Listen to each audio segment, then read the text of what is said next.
खटकेवस्ती तालुका फलटण ग्रामपंचायतचे थेट सरपंच तसेच फलटण तालुका संजय गांधी निराधार योजनेचे समितीचे अध्यक्ष बापूराव गावडे यांच्याशी केलेली बातचीत।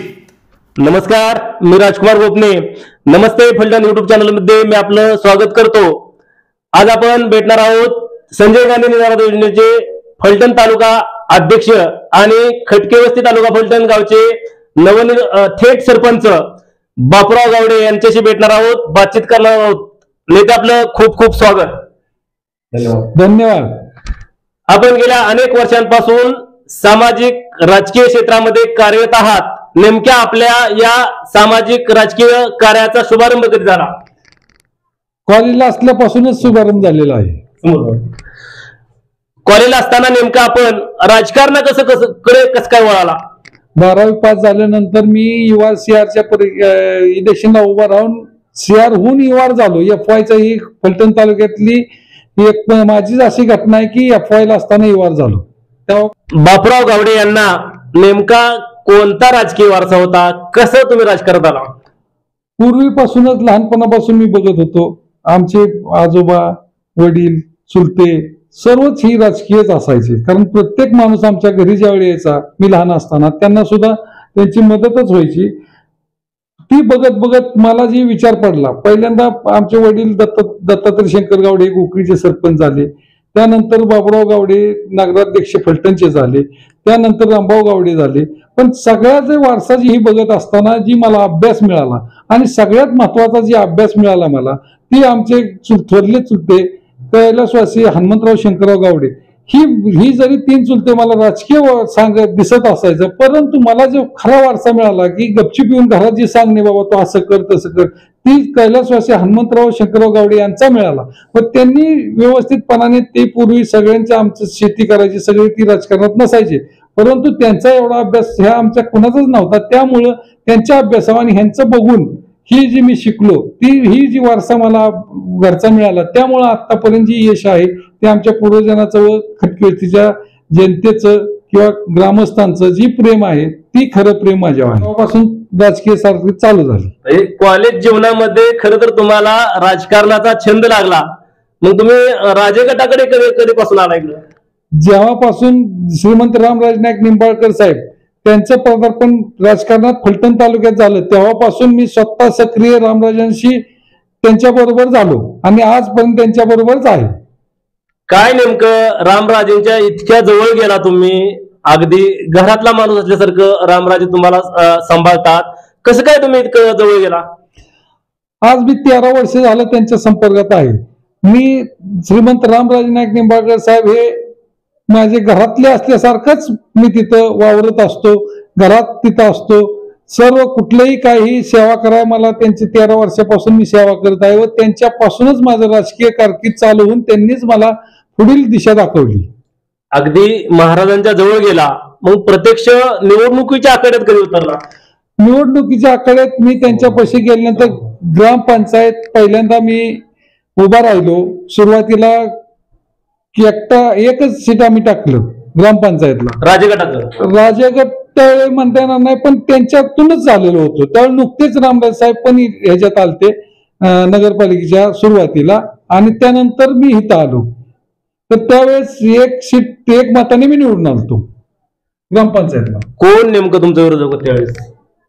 एवढं मला काय आठवत नाही, परंतु गावातीलच विरोधक असतात त्यामुळे नाव घेणं।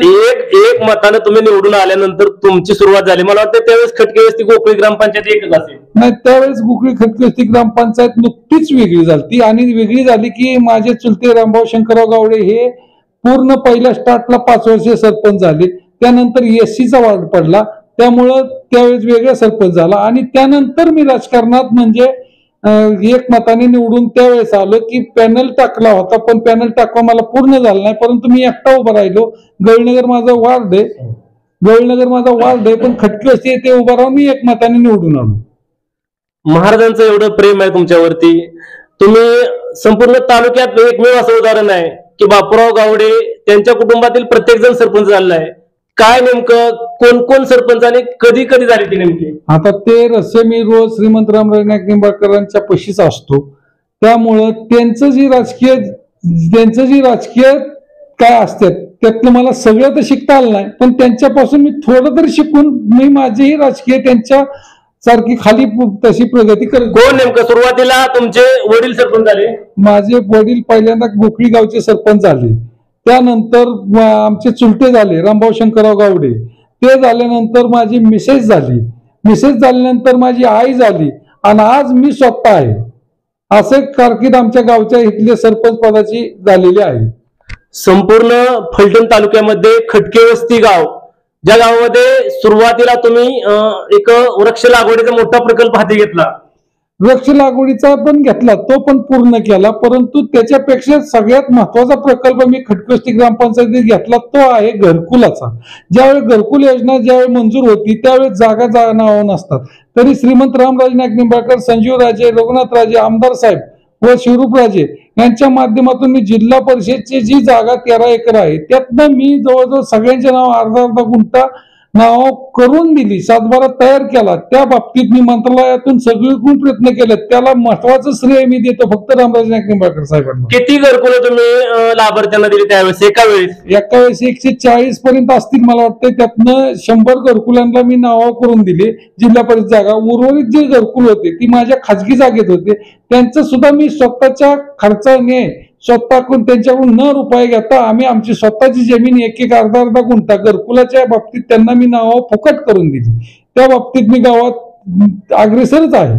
हे करत असताना तुम्हाला तालुक्याच्या राजकारणातही महाराजांनी संधी दिली, पंचायत समितीवरती संधी दिली होती. हो, मला पंचायत समितीवर संधी दिली. ज्यावेळी माझी बायको वैशाली बापूराव गावडे हे सरपंच झाली त्यानंतर 2 वर्षात श्रीमंत रामराजे नाईक निंबाळकर साहेबांच्या लक्षात आलं की ह्या वैशाली बापूराव गावडे सुद्धा चांगल्या काम करणाऱ्या दिसतात असं वाटलं त्यांना. त्यावेळी त्यांनी 2 वर्षे माझा सरपंचाचा काळ झाला की त्यावेळी पंचायत समिती इलेक्शन लागलं व मी त्यांना मागणी केली माझ्या मिसेसला पंचायत समितीला तिकीट द्यावं व राजे गटातून त्यांनी माझ्या मिसेसला तिकीट दिलं व 2000 ते 1800 मताने ती निवडून आली. आगामी काळामध्ये स्थानिक स्वराज्य संस्थांच्या निवडणुका होऊ घातल्या आहेत, यामध्ये काय नेमकं तुम्हाला काय जिल्हा परिषद, पंचायत समिती काय अन्य काय? पहिलं माझं लक्ष राहील ती ह्या ग्रामपंचायतवरती, कारण का मी पंचायत समितीला माझ्या मिसेसच्या स्वरूपातून सभापती पद सुद्धा मला श्रीमंत रामराजे, संजीवराजे व सर्व राजेगट आमदार साहेब, शिवराजे असतील, रघुनाथराजे यांनी सगळ्यांनी संधी दिली. सभापती पद मी भूषवलेलं आहे. त्यामुळे मला आता सध्या जी रस आहे ती ग्रामपंचायत, माझ्या ग्रामपंचायतचं व्यवस्थितपणाने मला करायचं आहे. इथून मागं कामं झाली नाही झाली त्याचा विषय वेगळा, परंतु आज मला गावचा विकास पाहायला महत्वाचा आहे. त्यानंतर जिल्ह्या तालुक्याच्या पातळी मी लक्ष देण्यास, जर मला रामराजे साहेबांनी ही केलं तर मी जाईन, नाही तर अन्यथा माझी फक्त खटकेवस्ती ग्रामपंचायत व्यवस्थित करायची हीच विचार आहे. गेल्या अनेक वर्षांपासून गोखळीपासून खटकेवस्ती विभाग झाल्यापासून तुमच्या घरातील तर जवळजवळ 4 जण तुम्ही सरपंच झाला. या कालावधीमध्ये आणि तुमच्याकडे काही स्वरूपी सत्ता राहिलेली आहे, या कालावधीमध्ये आपल्या गावामधील भरीव कामं कोणती? तसं म्हणता येणार नाही. माझ्या घरातील मला वाटते सातारा जिल्ह्यात म्हणा माझ्या माहितीप्रमाणे असं कोणच नाही की एका घरात आई झाली, सरपंच वडील झाले, बायको झाली, मी झालो, पुढील काळात अजून मुलगा आहे, सून आहे, यांचाही काहीतरी विचार होईल. परंतु जी सगळं झालं ती माझ्या प्रयत्नातून रामराजे नाईक निंबाळकर साहेबांच्या ह्याच्यातून झालं. आणि भरीव काम म्हणाल तर घरकुल झालं, शिवाय रस्ते झाले. आज वार्डात प्रत्येक वार्डामध्ये पाणी, गटारीचं जे निचरा पाणी होतं ते आता प्रामुख्याने मी काम करत आहे व काम करताना मी 2 नंबर वार्डात जवळजवळ गटारमुक्त वार्ड करत गेलेला आहे व त्यानंतर आता खटकेवस्तीचा 1 नंबर वार्डात माझं काम चालू आहे व 3 नंबर असं गटारमुक्त काम करणार आहे. घराचा तर विषय संपलेलाच आहे, ठराविक घर राहिलेत. आता परत मी 70 घरकुलांचा प्रस्ताव पाठवत आहे. तशाच पद्धतीने की जिल्हा परिषद जागेची त्यांच्या मोफत नावा करून 7/12 बनवून देण्याच्या प्रयत्नात 70 जणांना आहे. ज्यावेळेस ही 70 घरकुलं मंजूर येतील त्यावेळी घराची माझी निवारा ही अजिबात तिथं खटकेवस्तीवर राहणार नाही, सर्वांना घरे मिळतील. आम्ही अनेकदा तालुक्यामध्ये बघतो एखादा माणूस एकदा सरपंच झाल्यानंतर दुसऱ्या ग्रामपंचायतला सदस्य म्हणून निवडून यायला सुद्धा त्याला खूप अडचण जाते. काय एवढे लोक बापूराव गावडेंवरती प्रेम करतात? तसं म्हणता येत नाहीये की मी वारंवार प्रयत्न केला, मला पण पराभव झालेला आहे. मी सुद्धा इथं ग्रामपंचायतला पूर्वी पराजित झालेलो आहे. तसं म्हणता येत नाही की माझाच जे आहे, परंतु जे लोकांचं खूप प्रेम आहे तुमच्यावरती. लोक तुम्हाला कितीदा, लोकांनी अनेकदा तुम्हाला डोक्यावरती घेतलंय. लोक हो, आता लोकांना काय लागतंय की काय माणसाला वाटतं की लोक अशी तशी, परंतु लोकांना प्रेम दिलं पाहिजे. अडीअडचणी आज ग्रामपंचायतमध्ये गोरगरिबांचा जर विचार केला तर त्यांना काय लागतंय की त्यांची वेळेला कोण मदतीला येते किंवा त्यांना काय अडचण आहे ती करणे. पाणी व्यवस्थित आहे का, घरकुल व्यवस्थित आहे का. त्यामुळे ही जी कामं वैयक्तिक माझं जी प्रेम मला जी ग्रामपंचायतच्या किंवा ग्रामस्थांनी दिले ती मला कुणीही देऊ शकत नाही. असं प्रेम मला खटकवस्ती ग्रामस्थांनी दिलेलं आहे. श्रीमंत रामराजे नाईक निंबाळकर यांचे तुम्ही खूप जवळचे आवडते आहात. अनेक जण संजय गांधी निराधार योजनेसाठी इच्छुक होते.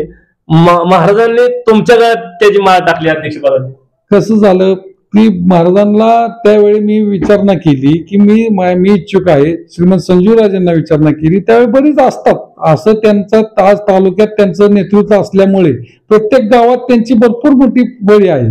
त्यामुळे त्यांना प्रत्येक कार्यकर्ता ही सामान्यच असतो, समान असतो. परंतु काय वाटलं असेल की मी बाबा करू शकतो, थोडस संधी द्यावी. त्यामुळं मला ती संजय गांधींची श्रीमंत रामराजे त्यांनीच संधी दिली.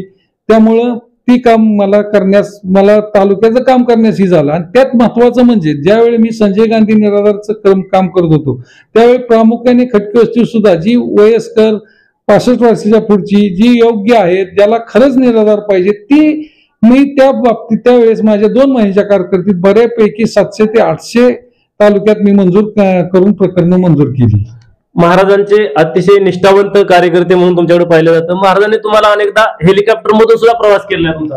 तो एक योग असतो. मी ज्यावेळी मला कळालं की महाराज असं जाणार, मी तिथं होतो. महाराज म्हणलं मला हेलिकॉप्टर मध्ये बसायचंय, कारण मी कधी बसलो नाही. पण त्यांनी मला लगेचच म्हणले की चल माझ्या बरोबर. आणि हेलिकॉप्टर मध्ये मी त्यांच्याशी गेलो. त्यावेळी फोटो काढले.